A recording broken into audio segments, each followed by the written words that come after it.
My name's Justin. I'm 44 years old. I'm originally from Sydney, Australia. I'm a dual Australian-Canadian citizen.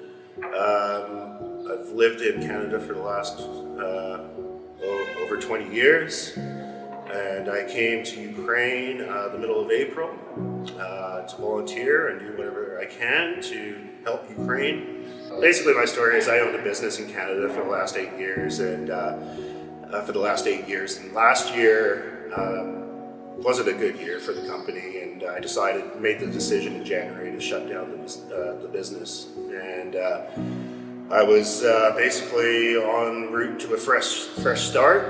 And on February 24th, the war started, and just like many people around the world, I was outraged, and I was like, well, what can I do? What can I do? And I'd made the decision to come to Ukraine, and the reason I did this is because back in Canada, I'm a pro-democracy advocate. I believe firmly in democracy.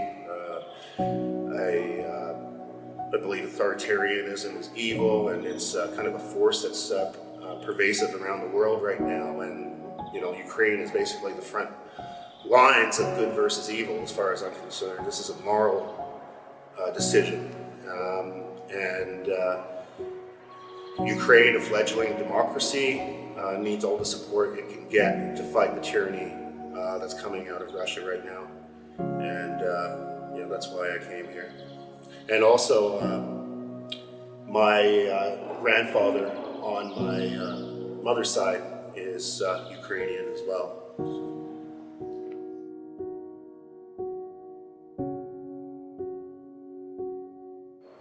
Yeah, so ever since I started my freelance work, I've just been trying to carve out my place, my role here in the country. I branched out on social media to quite a few folks. Uniters Foundation out in Warsaw, I've been doing some work with them. SRU here in Lviv, and also Hero Society, which is a Canadian NGO who's operating here in Ukraine, and working closely with those guys. They're doing great work. And I've just been working on specific projects. For instance, one project I've been working on is water purification.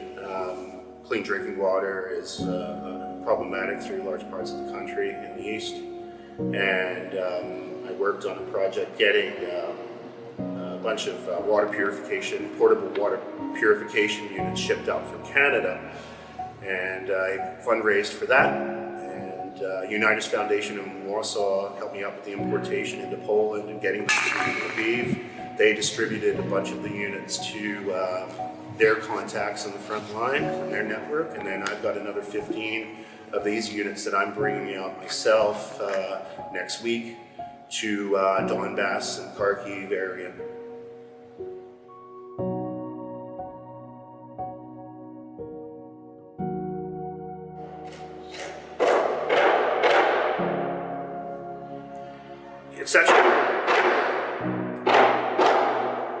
It's actually quite complex, all that goes into a mission. And because I'm freelancing, I'm also fundraising as well. So I've had some awesome donors in Canada and Australia, United States, help me out with these. First, there's the fundraising, raising the funds. I don't have a vehicle, so on this next mission, I'm renting a vehicle. I'm working with my friends in Germany through the Drum. It's a new NGO, and also Hero Society, and we're kind of pooling our resources together. So step one, raise the money. Step two, procure supplies.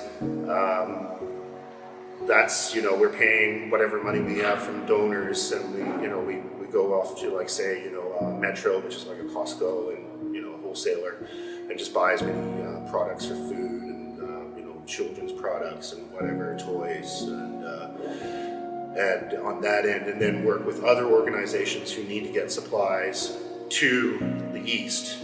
So there's a big application process that's involved with there for procuring supplies. You got to fill out a lot of paperwork. You got to coordinate with the groups that are in the east, with the groups here where all the supply is sitting, and those supplies can be anything from medical supplies, maybe some tactical equipment, a lot of food, personal hygiene products, and then you got to do your route planning. Where how long is it going to take? Where you're going to stay? Fuel is a massive issue here, so you got to plan your fuel out. You can drive hundreds of kilometers across the country and not see a gas station or petrol station with fuel available. So you got to get your jerry cans, and then a lot of gas stations are rationing fuel, so you can only get maybe 20 liters, 15 liters at a time. So you got to fill your jerry cans, your fuel canisters up before, and that can take days. And then you got to execute on it.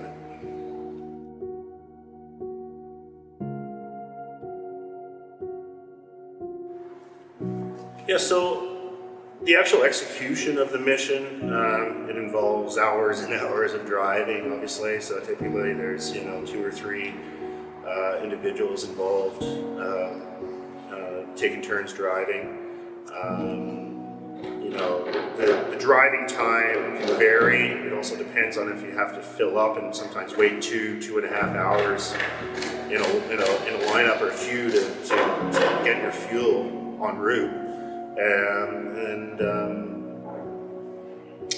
then you arrive at your destination. You got to drop off all your deliveries. Sometimes there could be multiple locations. If you're in a hot zone, it can be a little bit interesting if you don't have your accurate pins on your phone, and you got to make phone calls back to base and get more accurate information. That's happened before. So once you make all your deliveries, you can either head back immediately, or in the last case, in Kharkiv, we stuck around for a little while and got a tour of the city with a friend of ours, a really great friend of ours, and saw some really interesting things. And then you got to return, and it's then once you return, your mission is over, and you can get a good night's sleep. I find on these missions that sleep is in short supply. Often you're arriving at your destination really late and getting up very, very early the next morning. So it's always good to get back and sleep for 12 hours.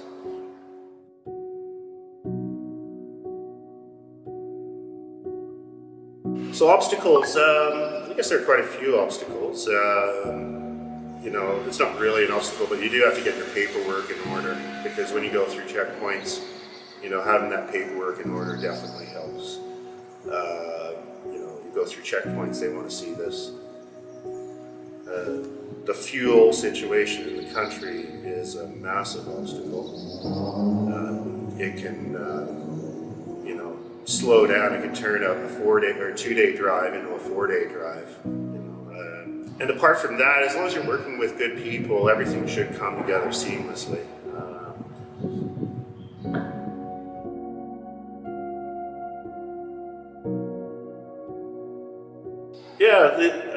I made that video because I wanted to show the world what these missions are like. And I think the video and our time on that mission represents camaraderie between 3 individuals.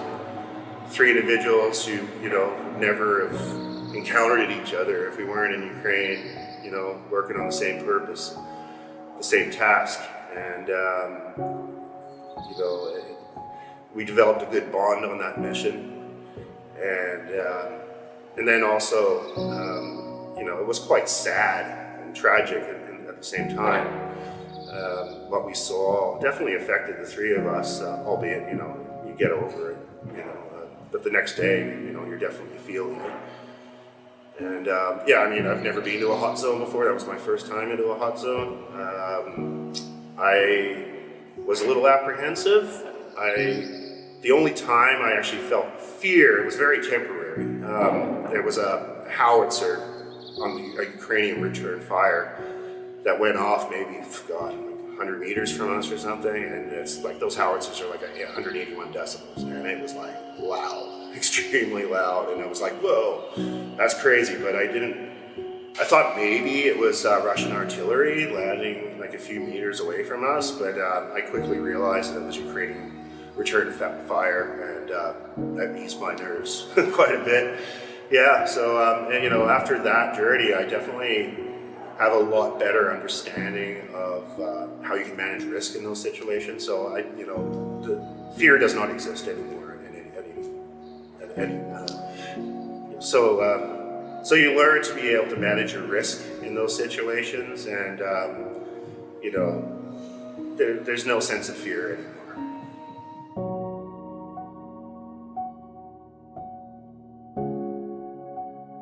Yeah, advice. I mean, it's easy to come here and, kind of lose your way, or, not partner up with good people, and kind of get bogged down and maybe. But I'd say 95% of the folks who come here for humanitarian purposes are doing good work. There's some fine people and fine organizations out there.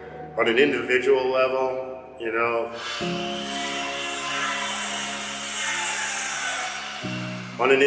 level, make sure your intentions are genuine. Don't come here as a war tourist or a disaster tourist. You're just wasting everybody's time.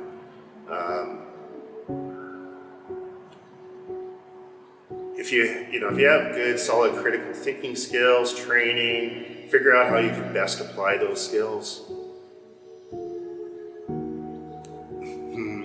What else should I talk about? Do a lot of research before you come over here, and don't put all your eggs in one basket. But yeah, just have good intentions. Be here for the right reasons.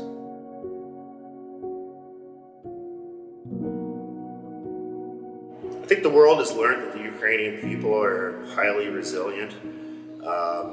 They are fighting for their country. They're fighting for democracy. Unfortunately, you've got an aggressor who's willing to play the long game. Obviously, the Russians, and it's hard to pinpoint an actual final outcome of how this is all going to evolve. And unfortunately, it's going to be months or possibly years of just continual torment from Russia. So I do see this dragging on and on and on, and unfortunately, I don't see a peaceful outcome anytime soon. And the Ukrainians have been fighting valiantly, repelling Russian forces from the Kharkiv area almost back to the border. But unfortunately, over the last couple of weeks, Russian forces have made some gains, and they do look like they have some momentum, particularly in the east. I wouldn't be surprised if they're going to launch new offensives that haven't even really been discussed in the media. It wouldn't surprise me. I do, unfortunately, see further conflagration of this war. Okay, one final thought. I just hope, that the longer this drags on, that the international community doesn't, lose interest. And, the public in the West, public in Canada, the United States, Great Britain, Europe, Australia, that we maintain our focus on this, and that, we continue to do whatever we can to help Ukrainians. They're an amazing people. It's an amazing country. They're warm, friendly people. They believe in their country. They believe in democracy. And we're going to do everything to help them succeed in this. Otherwise, it's going to be us next. The Brotherhood of Ukraine. Make a difference. Donate today.